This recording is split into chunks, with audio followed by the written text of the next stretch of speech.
The Mutual Broadcasting System presents The Mysterious Traveler, written, produced, and directed by Robert A. Arthur and David Kogan, and starring tonight two of radio's outstanding personalities, Frank Reddick and Jan Miner, in an original play titled Death Has a Cold Breath. This is the Mysterious Traveler, inviting you to join me on another journey into the realm of the strange and the terrifying. I hope you will enjoy the trip, that it will thrill you a little and chill you a little, as we discover that death has a cold breath.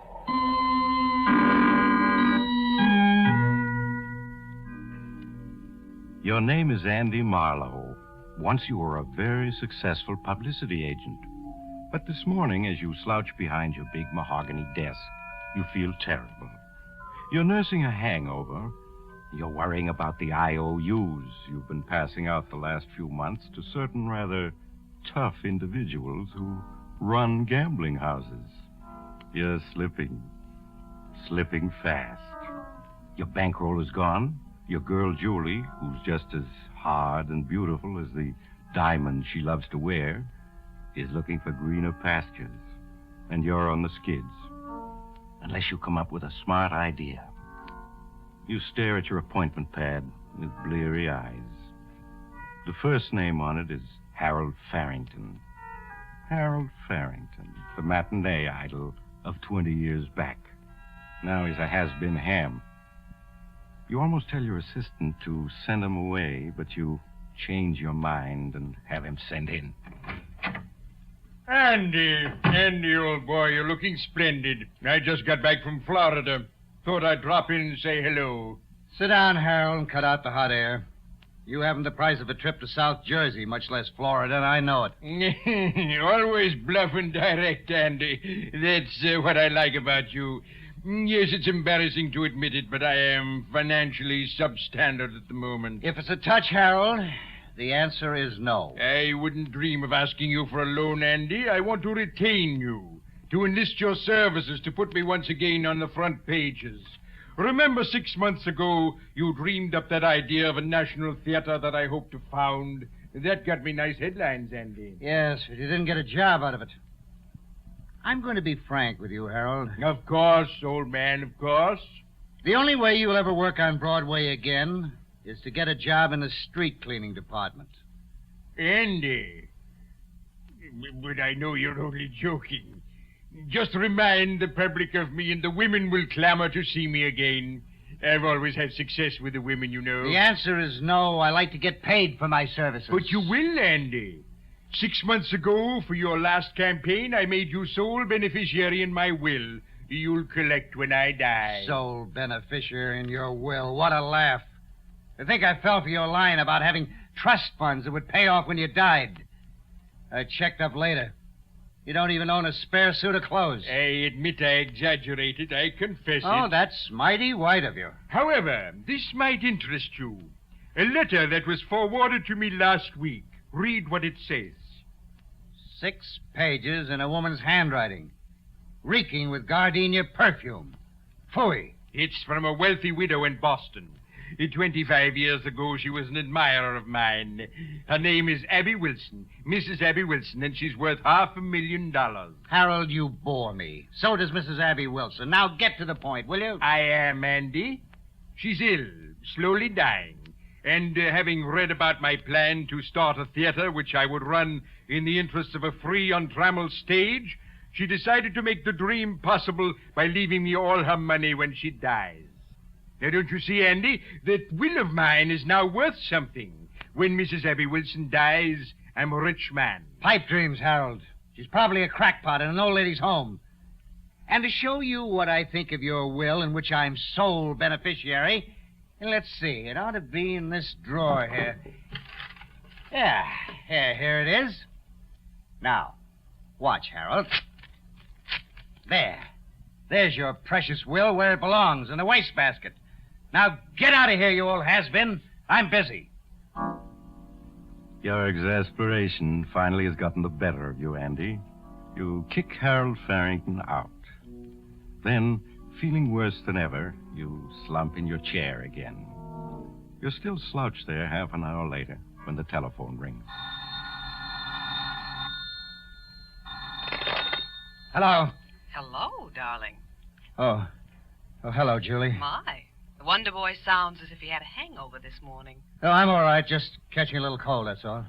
Oh, then you'll probably be glad to have me break our date for tonight. Break our date? Yes. I won't be able to make it tonight, Andy. So sorry. Why won't you be able to make it? I've had those tickets for weeks. I'm flying out to the coast at midnight, sweetheart. Bill Wentworth is throwing a really big house party, and then a cruise on his yacht afterward. What? He phoned last night to invite me, and I accepted. Julie, you can't walk out on me like this. Just because Wentworth has money. And you have charm, Andy. But the charm's been wearing a little thin lately. And so has your bankroll. So goodbye, darling. See you around. Julie, wait. Hard-boiled little gold diggers. I'll get another bankroll somehow. Then she'll come running back. I know Julie. For a moment, Andy, you daydream about being rich again. But you're rudely interrupted by the sound of an argument outside and your office door opens. Hello, Marlowe. Your office boy didn't want to let me in, but I persuaded him I had business with you. Oh, hello, Rocky. I'm glad you dropped in. Yeah. I've been planning to get in touch with you. I've got a big deal in the fire. Huh? Yeah, gonna get a big fee out of it. Well, I hope you do, Andy, for your sake. So, Rocky, I just wanted to ask you if you could just wait a few days on those IOUs. I'll really be flush. Well, nobody ever said Rocky Smith wasn't a reasonable man. What's your idea of a few days? Well, naturally, I don't get my fee until my client begins to see himself in the headlines, so... Well, how about 60 days, Rocky? Huh.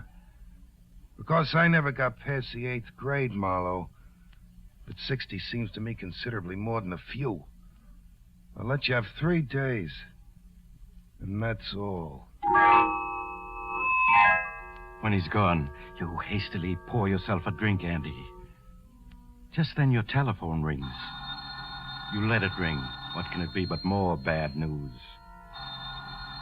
Finally, the ringing gets on your nerves. You answer it. Hello? Hello, is this Mr. Andrew Marlowe? Yes, this is Marlowe speaking. Well, my name is Phelps, Mr. Marlowe. I'm calling from Boston. Yes, Mr. Phelps. Well, Mr. Marlowe, I'm very anxious to contact Mr. Harold Farrington. I believe he's a client of yours. Well, you could call it that. Yeah, he was here. Left about half an hour ago. Oh, well, can you possibly locate him for me, Mr. Marlowe? It's rather important. You see, I represent the estate of the late Mrs. Abby Wilson. I'm anxious... Wait a minute. Did you say the estate of the late Mrs. Abby Wilson? Well, yes, Mr. Marlowe. Mrs. Wilson died day before yesterday. And it appears that her new will leaves everything she owns to Mr. Farrington. I believe she was once an admirer of his. Oh, yes. I know all about that, Mr. Phelps. I'll tell you, I'll locate Harold for you. You just leave it to me. Well, I'd certainly appreciate it, Mr. Marlowe. I'd like him here for the probating of the will. Of course, as soon as the news gets out... He goes on talking, but you're not listening, Andy. Your mind is working like lightning now. So that crazy story of Harold's about a rich widow leaving him everything was true. Like a fool, you tore up Harold's will, making you his heir.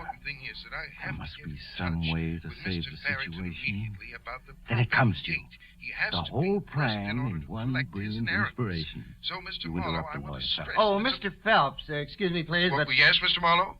If you let me handle all the publicity, I can keep it dignified and still make it a valuable asset to Mr. Farrington's plan. Well, yes, I can understand that. Now, if you'll see to it that nobody else hears about this until you and me and Mr. Farrington can get together... Why, I think that can be managed, Mr. Marlowe. Good. Then I'm going to hang up now and find Farrington. And when I do, I'll phone you. So, goodbye for now, Mr. Phelps. You hang up and snatch that torn-up will from the wastebasket. Carefully, you paste the torn will together with Scotch tape. Then you set out to find Harold Farrington. You try his rooming house first. No, Mr. Farrington ain't in. I don't know where he is, and I don't care. Unless he comes back with the $35,000 rent he owes me. You might try Tim O'Sullivan's saloon round the corner. That's where he usually hangs out. You hurry to the corner saloon, but the actor's not there. Desperately perspiring in your anxiety, you try all the other local saloons. At last you find him, in a corner table in the cheapest bar of them all. You can see he's almost pie-eyed. Well, this is my good old friend Andy. Have a drink. It's not good liquor, but it's cheap. That's his great recommendation. It's cheap. Yes, I'm sorry, Harold. I can't drink now. I've hunted you up to apologize. I was only joking this morning. I am going to put on a campaign for you. I'm going to get your name in all the papers. Well, that's mighty fine, Andy. Calls for a celebration. Waiter, 2 more. You sit down, Andy, controlling your impatience. You bring out the damaged will and get Harold to initial each torn section. Then you tell him about your publicity scheme for him. He's to disappear, you explain, after threatening to kill himself. Threaten to kill myself, eh? To die, to sleep, perchance to dream. Aye, and there's the rub. For in that sleep of death, what dreams may come when we have shuffled off this mortal coil must give us pause. Shakespeare, Andy. All right, sounds like a good scheme. I'll cooperate. Your plan is working, Andy. Working beautifully. You get Harold Farrington into the phone booth. You phone Ross of the Daily Ledger, and Farrington talks to him. Hello, Ross. This is Harold Farrington. Just wanted to tell you I'm going to play a big role soon in The Tragedy of Man. I'm going to play the corpse. What am I talking about? I'm just trying to tell you, old boy, the time has come to ring down the curtain. Going to end the little drama of Harold Farrington. Hello. Andy, how do you like that? He said I was drunk, and he hung up. Yes, your scheme is working beautifully. You have Harold Farrington phone all the critics and tell them he's going to kill himself. But then Farrington collapses. Desperately, you realize you have to have help. You telephone Julie. You persuade her to bring her car and meet you. You show her the will. Tell her about Mrs. Abby Wilson.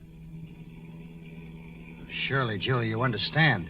If this will is legal, I'll come at $500,000 soon. I understand that, darling. But just how are you going to collect? I mean, suppose dear Harold decides to stay alive and then changes his will. He won't. I mean, how long can he live drinking as he does? He's on his last legs. You mean you'll keep him supplied with free liquor until he obligingly drinks himself to death, Andy, dear? Yes, something like that. I haven't time to tell you the details now, but somebody has to get Harold to my cabin up in the woods and keep him hidden there. That's your job, Julie. Get him there, keep him there, and don't let anybody know he is there. Darling, for both our sakes, say you'll do it.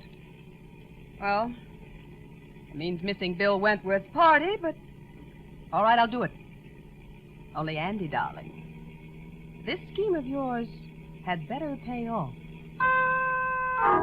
So that's taken care of. Julie starts off for your secluded cabin in the mountains with Harold Farrington. You promise to join her the following night. The next morning, you get busy on the phone, ostensibly trying to trace Farrington.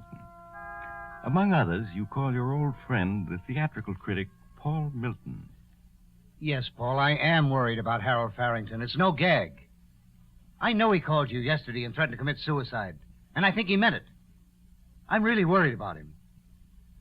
Okay, I'll keep looking. See you soon, Paul. We'll have a drink together. Paul Milton's skepticism is typical, and it's just what you want.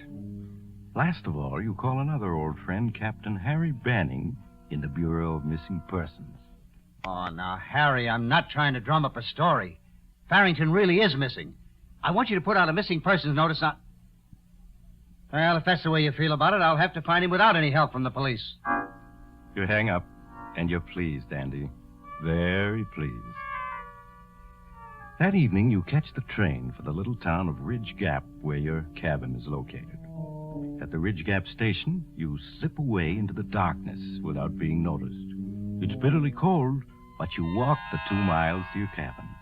There you find Julie and Harold Farrington having a drink in the living room.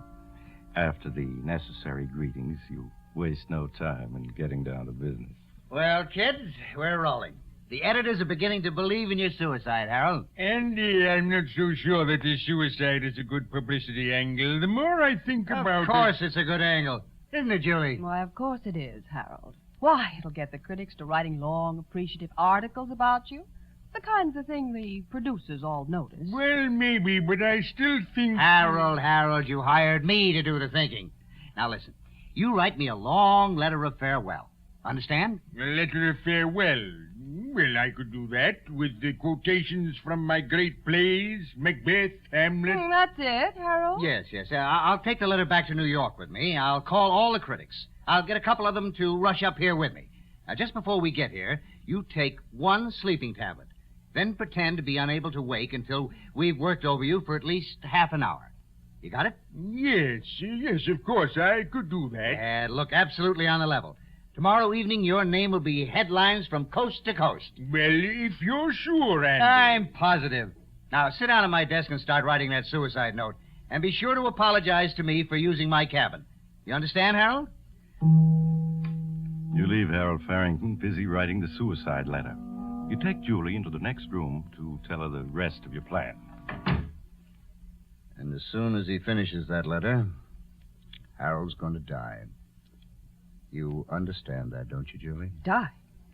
Andy, you didn't say anything about that when you sent me up here with him. I'm not going to have anything to do with murder. Harold will drink himself to death in another 6 months. What difference does it make if he goes now? It means $500,000 to us, me and you.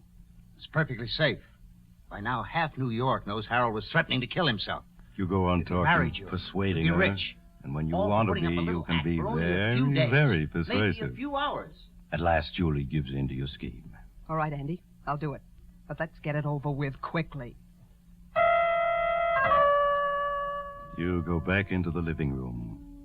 Harold has finished writing his farewell to you and the world, and he's reading it aloud with great self-appreciation. Out, brief candle. Life's but a walking shadow, a poor player that struts and frets his hour upon the stage, and then is heard no more. Oh, there you are, Andy. Listen, I think this is rather good. He begins at the beginning and reads the whole letter to you. It's what you want, exactly. As he reads, you busy yourself fixing him a drink. And into the drink, you pour the contents of a small bottle. Harold Farrington finishes his letter and waits for your applause. That's splendid, Harold. Simply terrific. It nearly made me cry, just listening to it. I think without undue modesty, one could say it's good theater. Oh, is that a drink for me, Andy? Well, it isn't for anybody else, Harold. Thank you. I've earned this drink. Well, bottoms up. He drinks, and in 5 minutes, it's all over. For one last instant, he stares at you accusingly, then his eyes close, and he falls forward on the desk. He's dead. Perfect, Julie. Couldn't have worked out better. Oh, now what, Andy? Back to New York and come find him tomorrow or the next day? No. It's all going to be settled tonight. Tonight? Yes. There's a very special reason why. I owe some money. But tomorrow I've got to be able to prove I can pay it from the inheritance. Now, we're going to drive to Ridge Gap, have dinner, and pretend we're on our way up here from New York. Then we arrive here, find Harold dead, and phone the sheriff. That's all there is to it. Andy, now wait a minute. What is it? What time is Harold supposed to have died? Well, sometime last night when I was in New York. That's impossible. His body, it'll still be warm when the sheriff gets here. The sheriff will know that Harold must have died this evening. Yeah, that's right. I forgot that. I can't wait till tomorrow. Just can't. I got it. What? It's cold out. Only about 15 above zero. Yeah. We put Harold out on the terrace, chair and all, for half an hour. And then he'll be cold, plenty cold. It seems as if he died hours ago. Swiftly, you and Julie lift the chair in which Harold Farrington sits. You carry it out on the terrace in the bitterly cold wind. There you leave Harold to cool a bit. Back in the house, you set everything straight, remove all evidence of Julie's having been there. You wait half an hour, 45 minutes. Then you carry Harold back in, chair and all, and pose him properly in front of the desk where his touching suicide note waits. The picture is perfect. Cold enough now. Feel his forehead. He's like ice. Yeah. That's because he died last night, my dear. Now let's go. Have dinner at the village. Make sure we're seen. Then come up here and discover Harold. Your program goes off without a hitch, Andy. In the village of Ridge Gap, you make sure witnesses see you eating. You tell the waitress you're just on your way to the cabin. Then you drive up and find poor Harold's body. In half an hour, the sheriff is there with the coroner. The sheriff looks around, listens to your story, reads the letter Harold so obligingly wrote, and nods. Yep. Certainly is plain enough story, Mr. Marlowe. Poor fella, down on his luck, decided to end it all. You say you gave him a key to this cabin 6 months ago? Yes, that's right, Sheriff. 6 months ago, I did a publicity campaign for him, and he used to come up here to work out our plans. I gave him a key then, and he kept it. And poor Harold crept here to die in hiding. That's how it goes. Well, I guess there's no use our hanging around any longer. Poor fella's stone cold. Means he died last night or this morning, I guess. Well, Doc, let's phone Williams, the undertaker, and get this over with. I guess we better wait a mite before we call the undertaker, Sheriff. Wait? What for? There's something a bit peculiar here. Peculiar? Well, what do you mean, Doc? Let's feel this fellow's forehead. Mighty cold, isn't it? That's right. Cold as ice. Shows he's been dead quite some time. Yes, everybody knows that. It's in every detective story. His forehead was as cold as ice. Wish I had $1 for each time I've read that. Yes, but I'm afraid you don't get my point. You see, a dead body can only cool off to the temperature of the room it's in. Oh, well, what are you getting at? Just this. I took the temperature of this suicide. His body temperature's only 45 degrees. 45 degrees? That's right. Well, how could that be, Doc? This room is 70 degrees. Tain't possible. Andy. Be quiet, Julie. You're right, Sheriff. It isn't possible. Unless this suicide walked outdoors and practically froze himself, he came back in, sat down, and waited for us. And I don't think he did. What you're saying, Doc, is, it's not suicide. It's murder. And I reckon we got the murderers right here in this room with us. Well, folks, how about it?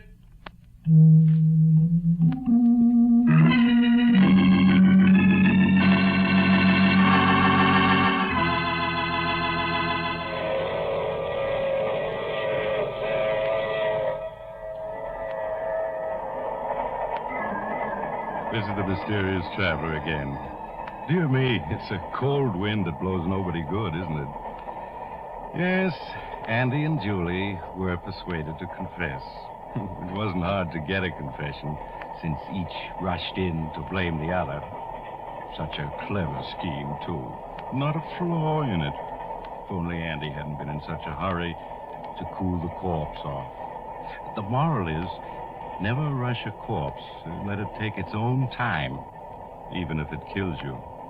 Oh, that reminds me of next week's story, The Hot Seat. It's about a dim-witted fellow with but one thing in mind, revenge. However, his weapon was not the knife, gun, or poison. It was... Oh, you have to get off here. I'm sorry. But I'm sure we'll meet again. I take this same train every week at this same time.